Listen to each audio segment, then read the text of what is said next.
Le cercle RH et les experts de Smart Job, aujourd'hui focus sur cette invasion russe en Ukraine. Évidemment, la situation est dramatique sur le terrain. On va faire un focus particulier sur les entreprises et sur tout ce qu'a pu dire le président Macron, ainsi que Bruno Le Maire. On reviendra sur ce mot de trop, sur ce plan de résilience, sur cette guerre économique qui s'installe, même s'il faut retirer le mot guerre, puisque le ministre a retiré ce mot. Plan de résilience, on va en parler avec mes invités. Olivia Copin, merci d'être avec nous, fondatrice de Juste Business, enseignante au CELSA. Avec nous, Pascale Joannin. Bonjour Pascale. Bonjour Arnaud. Merci d'être avec nous. Vous êtes la présidente, la directrice présidente, mais qu'est-ce que je raconte ? La directrice de la Fondation Robert Schuman et vos 2 livres, Atlas de l'Union européenne et le second, vous allez m'aider ? C'est Européen sans complexe. Ben voilà, Européen sans complexe, chez Maribor. Chez Maribé. Maribé, mais je n'étais pas loin. Jean-Claude Beaujour, merci d'être avec nous. Vous êtes avocat international en droit des affaires, vice-président de France-Amérique. Commençons par ce plan de résilience, ce qui est intéressant aujourd'hui, indépendamment de ce que vivent les Ukrainiens et les familles ukrainiennes, celles qui sont parties, celles qui sont encore à Kiev, celles qui sont à Kherson, celles qui sont à Kharkiv. Ce plan de résilience, comment vous l'avez interprété ? Parce que ce mot résilience est tellement utilisé à toutes les sauces. C'est quoi pour vous, Jean-Claude Beaujour, Olivia Copin ou Pascale Joannin ? Jean-Claude ? C'est le fait de se dire qu'au fond, il y a la guerre là-bas. En tout cas, visiblement, les choses sont très difficiles. Donc, on pense humainement aux hommes et aux femmes qui sont là-bas. On va les aider à résister. Je pense aux Ukrainiens. Et quand je dis nous, je pense aux Européens. Mais le président et le Premier ministre et le ministre des Finances disent « Attention, ne soyons pas naïfs. Tout ceci aura un impact pour nous. » Donc, on prépare les esprits. Mais pas simplement les esprits. Parce qu'au fond, on n'a pas besoin de préparer les esprits. Sans être un grand financier ou un grand économiste, nous savons très bien que nous avons des relations économiques avec l'Ukraine, avec la Russie, et on imagine mal, enfin moi je n'ose pas imaginer qu'on ait pu penser que mener, en tout cas résister, créer de l'embargo n'est pas des conséquences en retour, ça va de soi. Donc en réalité, c'est préparer techniquement plus que préparer les esprits. C'est pour ça que je me permets de vous dire que je suis pas d'accord avec vous. C'est pas simplement. Ça devient concret. C'est-à-dire que là, c'est pas de la psychologie. On réfléchit là. C'est pas de la psychologie. C'est pour dire aux uns et aux autres, c'est normal de résister, c'est normal de lutter contre Poutine. On ne peut pas laisser faire. Mais qu'en revanche, effectivement, alors on ne va pas employer le mot guerre, mais les conséquences seront dures de chaque côté, et donc il faut nous préparer. Juste d'un mot, Jean-Claude Beaujour, parce qu'on va parler des entreprises françaises, il y a 160 000 collaborateurs à peu près en Russie, avec des enseignes très connues, mais côté États-Unis, j'ai vu qu'Apple fermait les magasins, enfin que les entreprises américaines, de marques américaines, c'est clair, c'est net, il n'y a pas de sujet là. Absolument. Vous qui êtes un spécialiste des États-Unis. Absolument. Je crois que l'appareil, vous savez, en plus aux États-Unis, je vais vous dire, lorsque les États-Unis déclarent l'embargo, je peux vous dire que juridiquement, c'est contraignant, bien plus contraignant que nous. Ça ne veut pas dire que chez nous, ça ne le soit pas. Mais c'est aux radical. États-Unis, c'est radical en plus dans la culture américaine. Je veux dire, le fait de contourner, le fait de continuer à faire du business alors que c'est interdit. C'est des sanctions très lourdes. C'est des sanctions très lourdes, voire qui peuvent être, y compris pénales. Vous pouvez pas. Non, c'est vraiment. Donc les gens savent que lorsqu'on dit embargo, c'est embargo. Donc en réalité, et ce qui a été surprenant probablement pour le gouvernement russe, c'est de voir que cette fois-ci, c'est un embargo général. Enfin, tout le monde est d'accord. L'Europe d'un côté, les États-Unis de l'autre. Je crois que là, pour une fois, c'est la grosse surprise, c'est qu'on a réagi, enfin les Occidentaux ont réagi de manière quasi unanime et en même temps. Justement, Pascale Joannin, parce que directrice de la Fondation Robert Schuman, on a des collaborateurs engagés en Russie, on a aussi des collaborateurs en France, on a les entreprises qui ont des intérêts économiques. Tout ça doit se jouer à Bercy, évidemment, en ce moment, sur la stratégie. Donc, ce n'est pas que de la philosophie. C'est toute l'Europe là, qui est engagée. Donc, tous les pays européens sont dans la même logique que la France. Tout à fait. Comment on fait avec nos entreprises ? Comment on retire nos capitaux ? Les décisions de sanctions ne sont pas des décisions nationales. C'est des décisions qui ont été prises par l'ensemble des 27, que ce soit au niveau des chefs d'État ou des ministres des Affaires étrangères et financières ou à divers titres d'un autre. C'est en effet une réaction unanime, comme vous l'avez dit, parce qu'il y a un État qui en a agressé un autre, violant toutes les règles internationales qu'il avait lui-même reconnues, parce que l'Ukraine n'est pas indépendante depuis hier, elle est indépendante depuis la chute de l'Union soviétique. Il y avait des traités qui avaient encadré l'intangibilité des frontières. Il y avait déjà eu un mauvais coup fait à l'intégralité territoriale avec l'annexion de la Crimée en 2014. Là, on voyait bien que les régions russophones du Donbass étaient dans l'œil de Moscou. On s'attendait à ce que M. Poutine frappe là à... Et il est allé plus loin. Il est allé beaucoup plus loin. Non, mais pour les entreprises... Pour la réaction, il y a des entreprises qui ont des capitaux en Russie. Oui, mais... BP, Total Energy... je lâche mes 20 milliards, je m'en vais. Ils ne sont plus dans l'Europe. Oui. Total... Mais ils sont encore en Europe et plus dans l'Union européenne. Non, mais ni dans l'Union, ni dans l'Europe. Ils ont quitté l'espace. On en est où, là, des entreprises européennes et françaises? Parce que Total, elle a des collaborateurs, elle a des parts, elle a des capitaux. Alors là, c'est chaque entreprise qui est invitée à geler, ne plus investir, rapatrier ses investissements, avec un calendrier qui leur sont propres. Mais ils savent que de toutes les façons, s'ils restent en Russie, ils ne peuvent pas. Parce que ça va être une image de marque, ça va être une réputation qui va être entachée. C'est-à-dire qu'ils ont soutenu, ils n'ont pas fait ce qu'il fallait à un moment donné face à quelqu'un qui a été trop loin. Donc, le Roi Merlin, Auchan et quelques autres marques très prestigieuses, très connues en France et en Europe, selon vous, en tout cas dans une logique finalement presque éthique, doivent tirer le rideau. Eh bien, ils ont invité à le faire, puisque de toutes les façons, on a des sanctions qui sont... on ne commerce plus avec le... Il y a que les moyens de paiement, les moyens de transfert. Il y a les banques, il y a les moyens de paiement. Pour l'instant, on n'a pas complètement arrêté l'énergie, parce que c'est l'hiver et qu'il y a des pays qui sont très dépendants. Ce n'est pas le cas de la France. C'est pas le cas de la France. Non, on est moins dépendants que les autres. On se pose la question. On a bien vu que tous les hommes qui étaient dans des conseils d'administration qui s'étaient rapprochés d'entreprises russes ont tous démissionné, sauf l'ancien chancelier allemand. Mais il y a une telle pression sur lui, tous ses collaborateurs ont démissionné. Donc il y a en effet l'image de marque, la réputation et le fait que de toutes les façons, il faut choisir son camp. À un moment donné, c'est le camp de la liberté, c'est le camp de la démocratie. Non, mais ça a une incidence économique. C'est un mauvais moment. Mais on est en guerre contre le gouvernement, pas contre le peuple russe. Mais c'est ce qu'a dit Emmanuel Macron dans son discours. Que provisoirement, pendant une période, on ne sait pas combien de temps elle va durer, puisqu'on ne sait pas combien de temps cette guerre va durer, elle peut être s'enliser sur le plus long terme. Mais attendez. C'est une réaction, on doit choisir son camp. Olivia Copin, ce qu'on soulève là, c'est un sujet important, parce que j'imagine que Auchan et le Roi Merlin, et je cite eux, mais il y en a plein d'autres, vont pas tirer le rideau puis le réouvrir au moment où la guerre s'arrête. Absolument. C'est-à-dire, une fois qu'on retire ses capitaux d'une banque ou qu'on retire ses intérêts d'un groupe gazier, puisque c'est le cas de Total, on ne revient pas 15 jours après. Enfin, je veux dire, ce qu'on vit là va avoir des conséquences. Oui, c'est pas juste on quitte l'appartement, on revient 15 jours dans 15 jours. Olivia. Je pense que justement... Oui, c'est ça, c'est pas une location. D'où l'importance du mot résilience. Je pense que c'est un mot un peu fourre-tout parce que du coup, là, c'est un mot qui rencontre l'histoire. Donc là, pour le coup, il signifie vraiment quelque chose. Là, il marche le mot là. Ce que nous dit avec ce plan, c'est parce qu'on aurait pu imaginer un plan de protection, un plan de défense. En fait, résilience, ça sort du jargon guerrier et ça montre quoi? Qu'on va être obligé de faire avec quelque chose qu'on n'a pas choisi. C'est clair. La résilience, c'est ça, c'est la capacité à se relever, à avancer avec un élément qu'on n'a pas choisi. Et c'est ça, je pense, pourquoi ce mot il est très fort. C'est que, comme le disait le président Macron, on n'est pas en guerre contre la Russie. C'est eux l'agresseur et nous, on va être contraints de faire avec. Et pour revenir aux entreprises, effectivement... Et aux salariés qui sont là-bas encore. On est le premier employeur, la France est le premier employeur étranger en Russie, donc ça va prendre plus de temps. Mais ça paraît inévitable, puisque déjà, d'une, il y a quand même un risque d'expropriation, c'est-à-dire qu'aujourd'hui, on est dans un conflit, on n'est pas encore dans un état de siège. Demain, je veux dire, la situation humanitaire, elle va probablement s'empirer. Donc, comment imaginer travailler avec les parias? Voilà, le paria sur la scène internationale aujourd'hui qu'est Vladimir Poutine.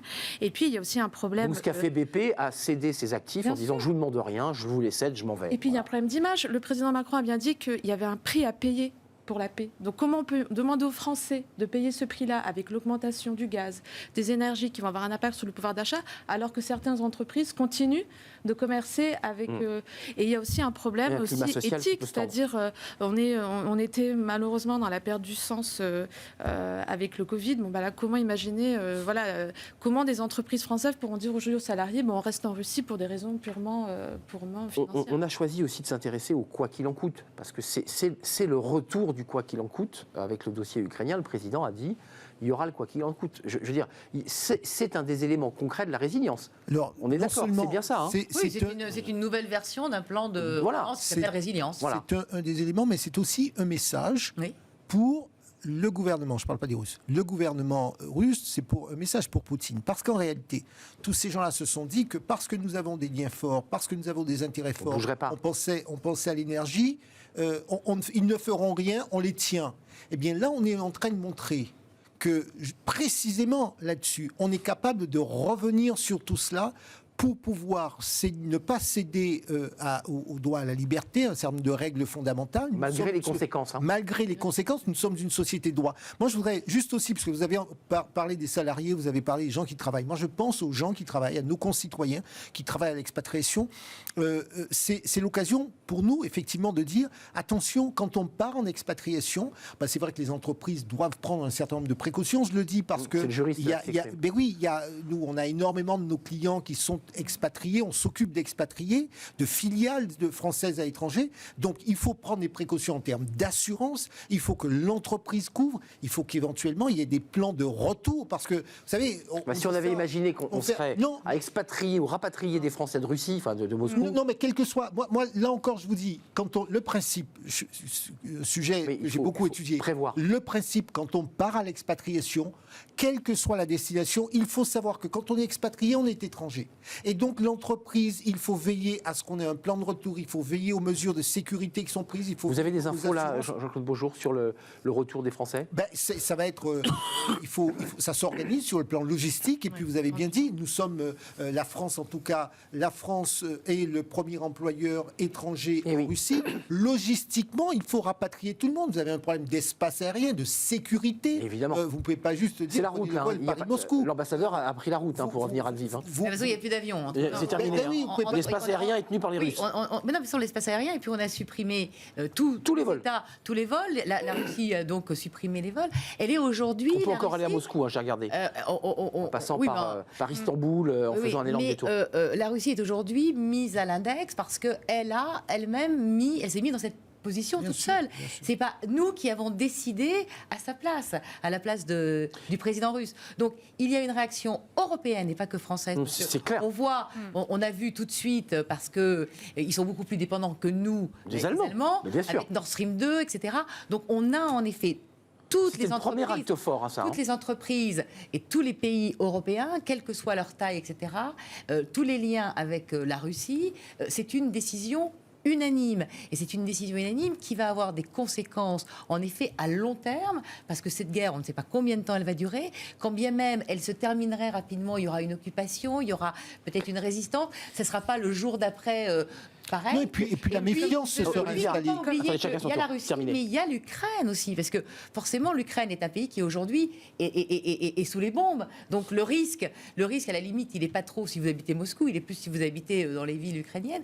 Donc toutes les entreprises qui étaient présentes en Ukraine aujourd'hui, elles sont beaucoup plus dans l'urgence du rapatriement, de l'évacuation de leurs collaborateurs ou de leurs familles, parce qu'il y a aussi les familles, c'est ça, il y a les expatriés et leurs familles. Mais c'est le débat juridique sur... Juste, j'aimerais qu'on voit cette problématique qu'on a soulevée à notre manière, mais qui a été soulevée par les médias. Bruno Le Maire, sur France Info, on va voir la phrase in extenso de ce qu'a dit Bruno Le Maire dans un premier temps. Bruno Le Maire s'est engagé et a évoqué l'idée d'une guerre économique, une guerre totale contre les Russes. Nous allons livrer une guerre économique et financière totale à la Russie. Ça, c'est sur France Info. Puis quelques heures plus tard, il y a rétropédalage. On lui fait retirer le mot guerre et le ministre lui-même exprime presque des excuses parce que, entre-temps, Medvedev, le bras droit de Poutine, dit attention, je n'aime pas trop les mots que vous utilisez en substance. Et le ministre rétropédale. Olivia, est-ce que il a eu tort d'utiliser le mot guerre financière totale, ou est-ce qu'en fait on se joue de mots parce qu'on est en train, sans faire la guerre militaire, de livrer une guerre aux Russes ? Qu'est-ce que ça cache, ça ? Alors, dans une crise comme ça, sans précédent, les mots ont toute leur importance. Donc, même si derrière, on voit bien qu'il y a ce rassemblement, cette unanimité vraiment pour pour couper l'herbe sous le pied à l'économie russe et vraiment contraindre Poutine. Mais c'est vrai qu'on n'est pas du tout en guerre contre la Russie, institutionnellement, diplomatiquement. Ce mot compte. La Russie n'a pas attaqué la République française, la Russie n'a pas attaqué un pays de l'OTAN, la Russie a attaqué l'Ukraine. Après, il y a ce courroie, en fait, il y a ce diplomatique, il faut arriver à maintenir malgré tout. Ce que fait le président Macron. Ce que fait le président Macron, donc c'est compliqué de parler de guerre, voilà, tout en jouant sur ce tableau-là. Et puis le plus important, c'est qu'on n'est pas en guerre contre le peuple russe. Oui, ça c'est.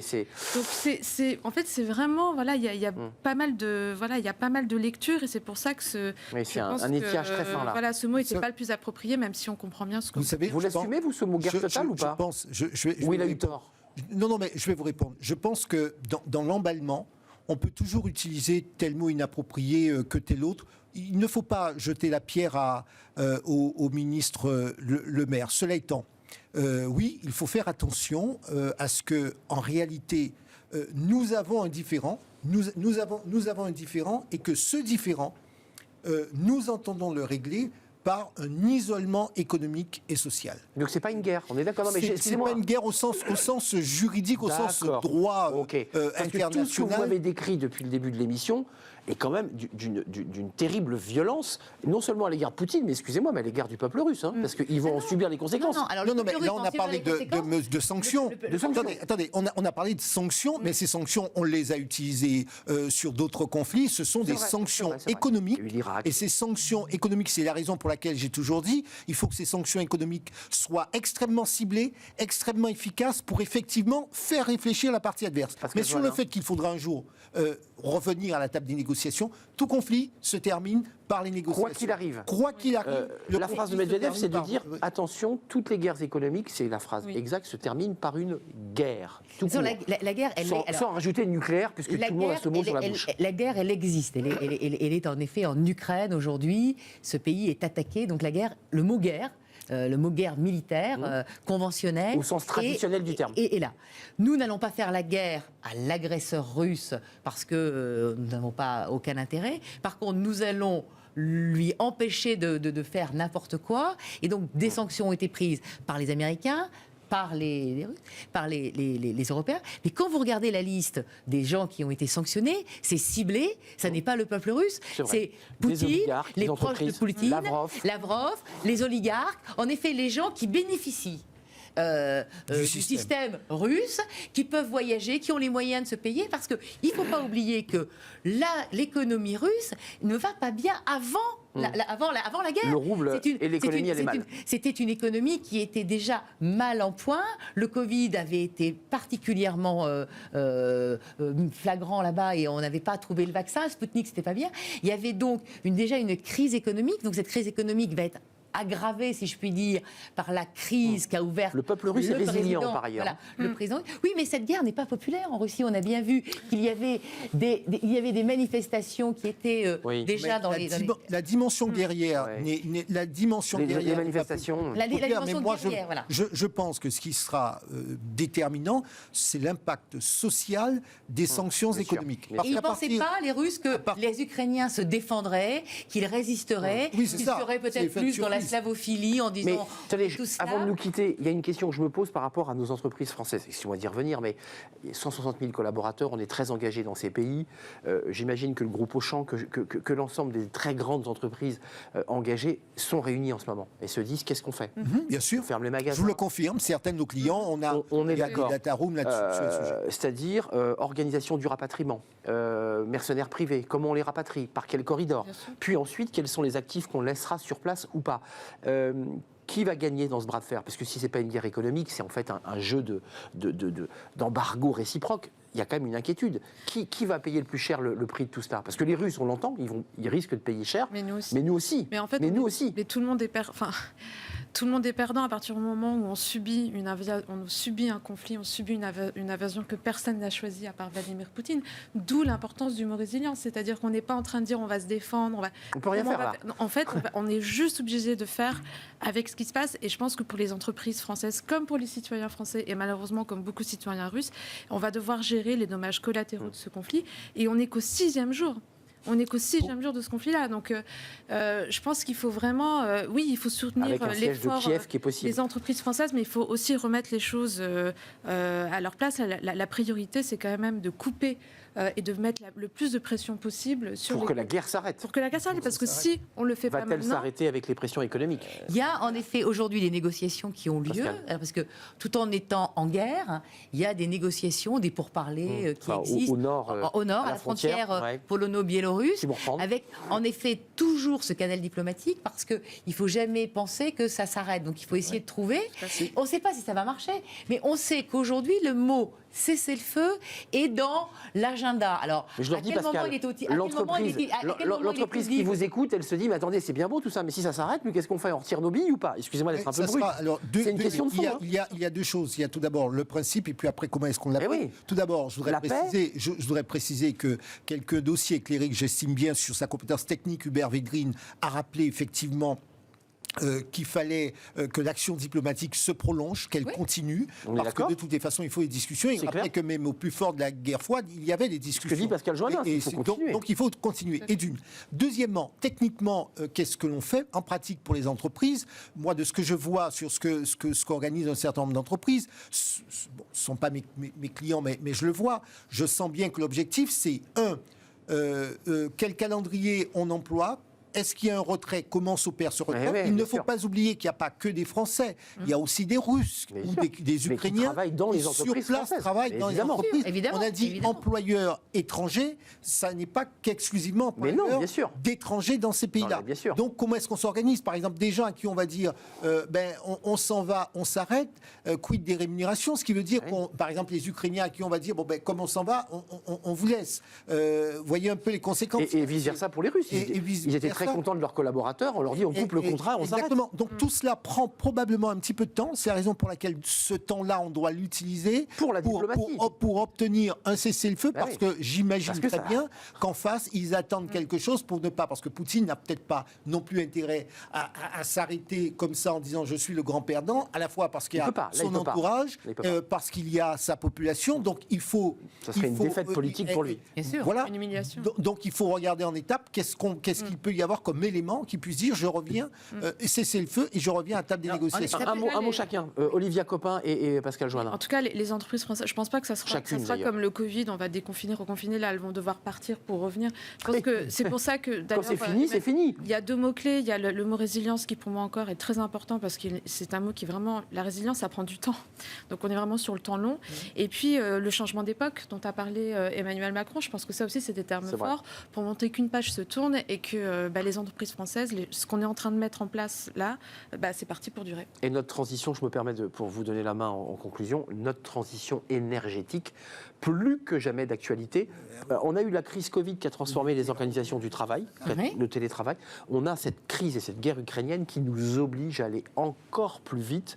Nos entreprises énergétiques doivent encore plus vite se transformer. Ah bien sûr, puisqu'on voit bien que l'Allemagne a été un peu gênée aux entournures parce qu'elle était gênée par le fait qu'elle était tributaire, elle était dépendante trop largement d'un seul fournisseur de la Russie. Nous, Gazprom. La France, on l'est beaucoup moins, mais on a quand même, grâce au nucléaire, bien évidemment. Et à la distance aussi, il faut le dire. Et on a en effet une mission, c'est de faire en sorte qu'on va chercher en effet à trouver une solution qui s'apparente au cessez-le-feu, mais que malheureusement, pour négocier, il faut être plusieurs, il faut que donc l'autre partie soit d'accord. Et là, au moment où on avance, tous les jours, on ne sait pas. Parce que, en effet, il y a la Russie, on connaissait la Russie, mais on connaît mal Vladimir Poutine. Depuis 2 ans, grâce au Covid, il a été un peu isolé, il s'est un peu refermé, il a été très... Il a réfléchi. Et donc, il a malement cogité. Voilà, il a décidé visiblement seul de cette opération avec un très petit noyau, qui sont tous à ses ordres. Et quand on a vu l'autre jour... Le directeur du renseignement. Personne n'ose qui a bafouillé devant lui. Non, c'est sûr qu'on n'ose même pas lui dire ce qu'on pense la réalité du terrain. Donc il va falloir en effet négocier et cette situation risque de durer parce qu'on ne sait pas combien de temps elle va durer et donc visiblement les Ukrainiens n'ont pas envie de lâcher parce que c'est une question d'honneur, c'est une question de valeur aussi, parce que les Ukrainiens ne voulaient pas rentrer dans l'OTAN puisque c'est la blague que Poutine veut faire croire en disant etc. Les Ukrainiens depuis 2004, la Révolution orange, regardaient beaucoup vers l'Ouest, regardaient beaucoup vers l'Europe en se disant que l'avenir de leur pays était maintenant plutôt vers l'ouest que plutôt vers l'est, où vous avez été incorporé à l'Union soviétique, et qu'ils avaient fait à plusieurs reprises. Et là encore, on voit bien que le président actuel, qu'on croyait un petit peu mou, etc., se révèle dans la crise. Et donc là, il y a un nouvel adversaire. Le président Zelensky. Merci. On a un adversaire et on a une situation qui se tourne plutôt à l'avantage de l'Ukraine que de la Russie. Merci Pascale Joannin, directrice de la Fondation Robert Schuman. Merci à Olivia Copin qui a porté le mot résilience sur ses épaules aujourd'hui dans l'émission. On continuera à parler de ce sujet parce que le débat des entreprises est posé et ils cogitent en ce moment même de la stratégie qu'ils vont mener. Merci Olivia Copin, Just Business, enseignante au CELSA, et merci à Jean-Claude Beaujour de nous avoir éclairé aussi de son regard d'avocat, avocat international en droit des affaires et vice-président de France-Amérique, avec un S d'ailleurs, Amérique. C'est important de mettre un S. Merci à vous. Tout de suite, c'est Fenêtre pour l'emploi pour terminer notre émission.